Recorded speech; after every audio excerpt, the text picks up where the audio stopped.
The front flip. I love this move. You guys have probably seen me do this over things, through things, use it in stunts, all that nonsense. It's definitely one of my favorite moves. I think it feels the best. I think it looks really cool and is very applicable, and I like doing all sorts of front flip variations, including the Webster. But do you guys ever just have something that no matter how much you practice, it just seems to get worse? Well, that's exactly how my Webster progression went. So today, we're going to be breaking down my 6-month Webster progression about how I ended things off in 2020, how I tried to progress them up to where they are today, and the changes I made, because there's a big difference between how I did them before, my progression that didn't really work, and then what I figured out to make them even better today.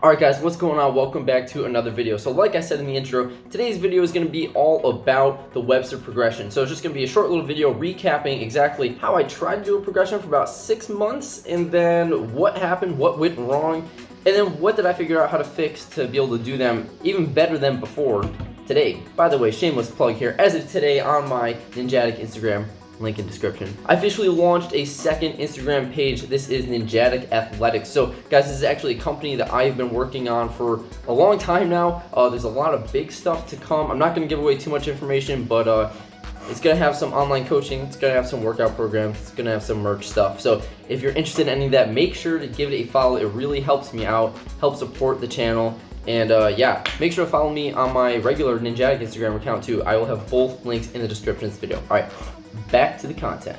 All right, so let's just go all the way back to May of 2020, which is when I actually learned the Webster for the first time originally. So this clip right here is from when I first landed the Webster, and this was using the aerial technique that I implemented from Sam Kojo. So if you guys don't know, Sam Kojo is a really good trigger. I highly recommend you go check him out. He's got some really great techniques and tutorials. Like, all this stuff is just textbook. But anyways, this was the first time I actually landed the Webster.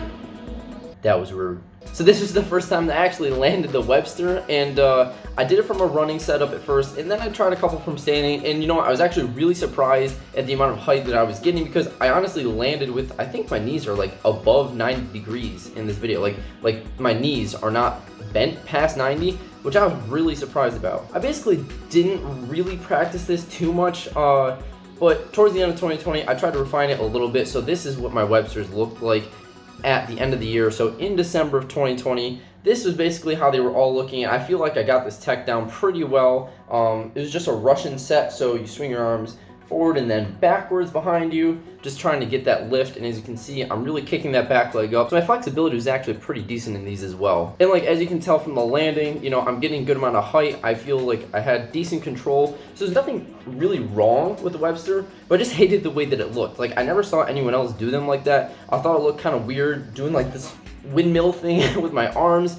And yeah, I wanted to vary it a little bit, make it a little more snappy. So I went to YouTube and Instagram. And that's basically where I found Sam Kojo's Webster videos and this other guy, Adam Davenport. So I'll show you guys Sam Kojo's first. These are his Websters. They're literally so snappy and so floaty, it's insane. Like, this guy's technique is literally textbook. And very similar to him is Adam Davenport from Instagram. So his Websters, honestly, they almost look identical. They're both very well known for their Webster technique just because it is like so eye-catching. So you can see this way they're sending their arms forward kind of in front of them even as they're swinging that back leg up, which is totally the opposite from what I had been doing. So I decided to give this a shot. So basically, starting in January of this year, I would go outside probably once a day just to throw a couple Websters. So this was my first Webster attempt with the new technique from this year. So this was back in January. I think it was like January 5th or something. But I actually wasn't disappointed at all with this. I thought that this was going to be a really, really easy progression because of how well I landed it for my first attempt. So I was disappointed.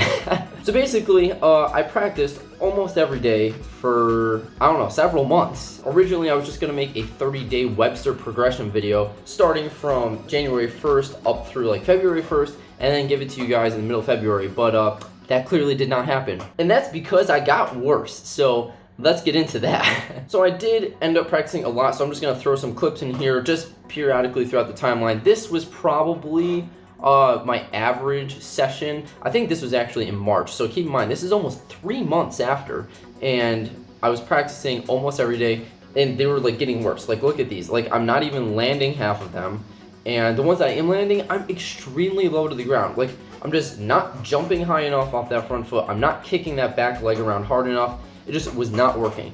Now, that being said, I will show you guys the best Webster that I did get out of that, which was right here. This was from the middle of February, I believe.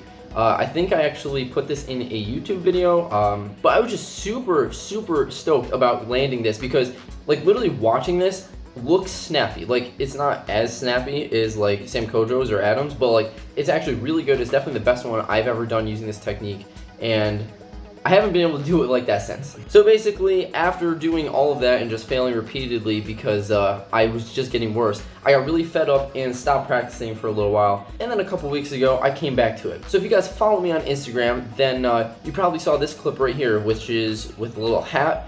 And as you can see, I'm Webstering totally fine without an issue. So I just want to talk a little bit about exactly what I changed to get that Webster where it is today, because it looks totally different and it feels totally different. All right, so first off, I'm not using both of my arms in sync like I had been for my old tech or when I was trying to use the new like Sam Kojo tech. Totally different. So basically what I'm doing is I'm swinging that right arm down and back and using that left arm to just tuck, like grab under my leg and tuck. So for me, I don't know why, but I tend to perform really well in like high stress or like high risk situations. So using like a stunt generally will help me perform better. So that's why you guys have been able to see me do like a front flip over 5 chairs, which I can normally not do. Like if I just do a regular front flip in a field, even if I try to go like as far as I can for the flip, I probably am not going to get that far. But then you put 5 chairs in front of me, that adrenaline's gonna kick in and like I'll be able to do it. I don't know why, but it just happens. And like same thing, doing a front flip through a hula hoop that I set on fire, that was really scary, but like I sent that one. And now using a hat as a stunt prop, it like obviously this one wasn't really dangerous, but it just gave me more incentive to complete the move. And I think that's really the trick that did it for me. So if you guys are like struggling with something like that, maybe just approach it differently. Like you can try to use the same technique, but just look at it completely different. Give yourself a target, like make something different about it so that way you can change your mindset. So anyways, at this point, obviously I'm trying to grab the hat. So I really had to focus on swinging that right arm down and back as fast as possible. And I think that's actually what helped me get it around. So I was able to focus lifting that right leg up in the air more and really pushing off that left leg while using my arm to kind of drive the whole movement. And yeah, I'm landing like almost straight up. Some of these clips are really good. I can't do them like this 10 out of 10 times, but so far I haven't really failed at them. And it's definitely a way easier technique. So if you guys are struggling with Websters, maybe try this one out. I still don't think it looks as good as the model clips that I showed you guys from the other trickers. But I mean, everyone's got their own style, and that's literally the point of tricking. So if you don't like the way yours looks, you can always try to change it, and that's what's cool. But anyways, guys, that's about it for my Webster progression. So this video is long overdue. Like I said, I've been filming these since January and storing them all in a special little folder on my phone, and then Google Photos just decided to wipe it, so I've had nothing. So you guys can thank the long hours that I spent digging through my Google Photos account, pulling these clips out. They were unorganized and I just had to, yeah, it was a whole mess. So give this video a like for me if you don't mind, because it would really be appreciated. Make sure to hit the subscribe button too if you enjoyed the video, guys. We're on the road to 1K. Help me get there. Thank you so much for watching, and I will see you in the next video. Peace out.